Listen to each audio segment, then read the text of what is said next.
নমস্কার, আপনারা দেখছেন জেলা বার্তা। আপনাদের সঙ্গে আমি শান্তিপ্রিয়া। রাজনগরের আবাদনগর গ্রামে গভীর রাতে ভস্মীভূত হলো 4টি খড়ের পালুই। অনুমান ইচ্ছা করে আগুন লাগানো হয়েছে বলে মঙ্গলবার সকালে জানান ক্ষতিগ্রস্ত ব্যক্তি। রাজনগরের আবাদনগর গ্রামের শচীন ঘোষ জানান, গতকাল গভীর রাতে তিনি জানতে পারেন আবাদনগর গ্রামে তাদের বাড়ির কাছেই একটি ফাঁকা যে জায়গা, বেশ কয়েকটি খড়ের পালুই ছিল, সেগুলি দাউ দাউ করে আগুন জ্বলছে।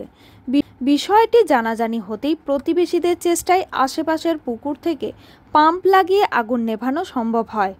ক্ষতিগ্রস্ত ব্যক্তি অনুমান করছেন কেউ বা কারা ইচ্ছে করেই তাদের খড়ের পালুয়ে আগুন ধরিয়েছে। আনুমানিক প্রায় 20,000 টাকার ক্ষয়ক্ষতি হয়েছে বলে জানিয়েছেন তিনি। গত রাত্রিবেলায় রাত্রি 12:10-15 নাগাদ আমি ফোন কল পাই।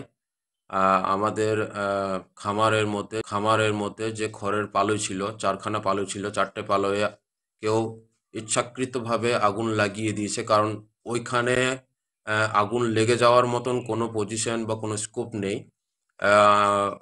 এছাড়া ওখানে যে প্রথম আগুন জ্বলছে সেটা দেখেছে, সে দেখেছে 12টা নাগাদ, রাত্রি 12টা নাগাদ।